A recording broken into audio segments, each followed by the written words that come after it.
is falling apart, there is a good reason why everything is falling apart, our present day included. Hi, this is Barry Phillips with 10-Minute Torah. Day number 4, the Torah portion Bereshit, in the beginning. Let's go back to Yochanan, John chapter number 1, and read verse number 5. It says, "And the light shines in the darkness, and the darkness has not overcome it. There was a man sent from Elohim whose name was Yochanan. This one came for a witness to bear witness of the light, that all might believe through him. He was not that light, but that he might bear witness of that light." Then speaking of Yeshua, he was the true light, which enlightens every man coming into the world. So Yeshua is being referenced here as the light. Yeshua even said, "I am the light of the world." Let's go back to Bereshit of Genesis chapter number 1. And in verse 2, we're going to see again that the world was chaotic, that it was covered in darkness. Now, we have previously discussed the fact that the heavens were created first, and then the earth was created secondly. When the heavens were created, they were perfect in their formation, in their purpose, and their design, and their eternal quality, if you will. The earth was created in another matter, of a different realm. The spiritual realm first, then the physical realm. And the physical realm was given to mankind. Remember that all things physical were created, and then man was put in it. Man was given dominion over the earth. The purpose of the earth and the things within the earth and its design, its nature, their function, even the lights and the bodies in the heavens, they are designed to reveal the Creator to the man who was put in the earth. So that man then, who is substance of the earth and yet has the quality of the spiritual realm and the breath of Elohim that breathes and lives within him. Physical man is animated by the very breath of Elohim. That is, he has a soul, a spirit, if you will. So that everything is revealed to man so that he then would give breath back to Yah, glory back to Yah, honoring, glorifying him, not only as the creator, but also the sustainer of that creation, and the one who will bring to the end, or to the fulfillment, the very purpose of creation, which is ultimately that you and I will dwell with Yah on this planet. A lot to chew on right there. But let's also understand then that when the earth fails to follow the model of the heavens, when the earth is rebellious, the end result is darkness and chaos, turmoil, things not functioning as they're supposed to. It's the breaking down of the heavenly decree, and it's in that situation then that we begin to cry out. Let's also understand that prior to Yah speaking anything into existence,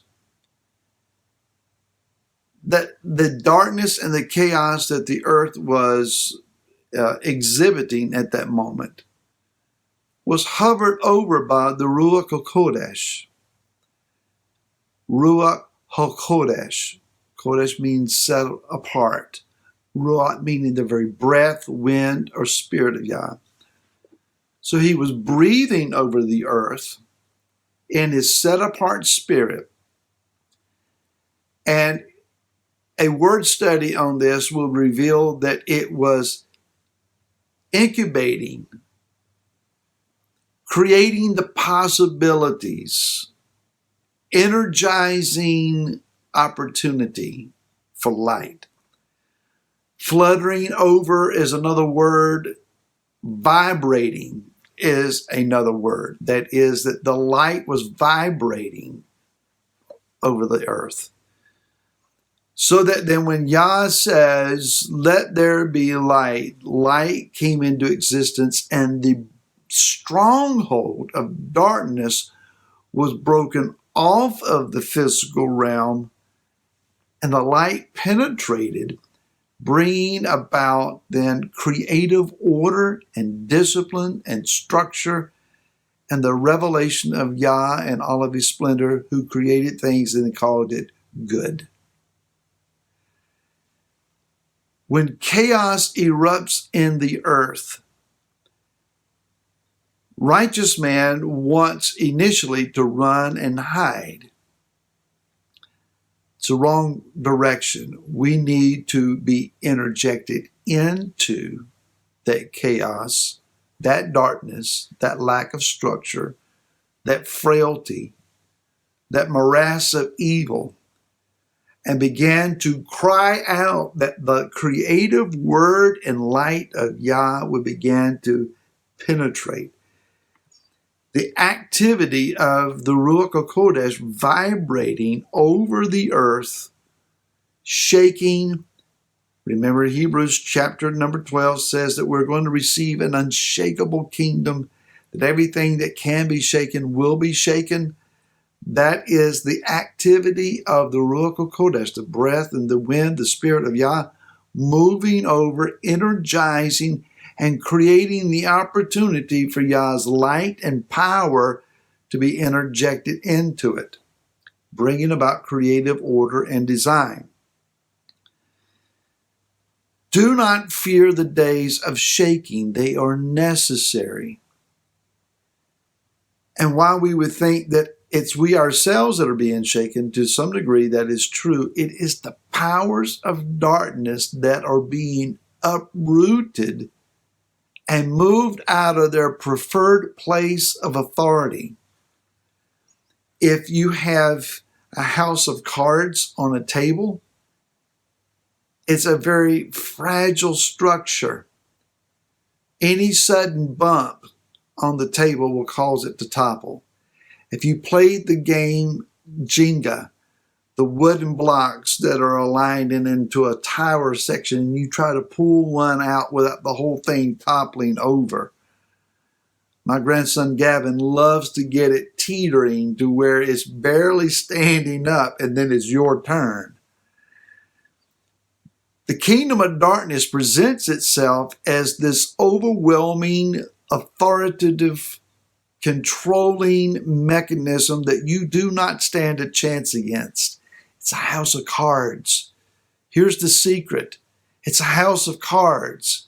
It's the teetering Jenga tower. It's barely standing up.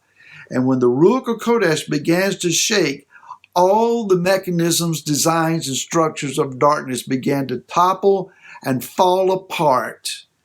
And in that falling apart where we think, yeah, this is so chaotic, this is overwhelming, what do we do?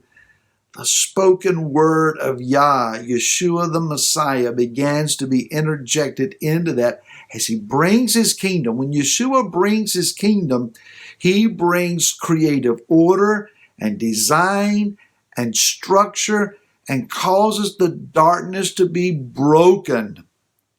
And that which was dependent upon the darkness for its ability to stand no longer can stand.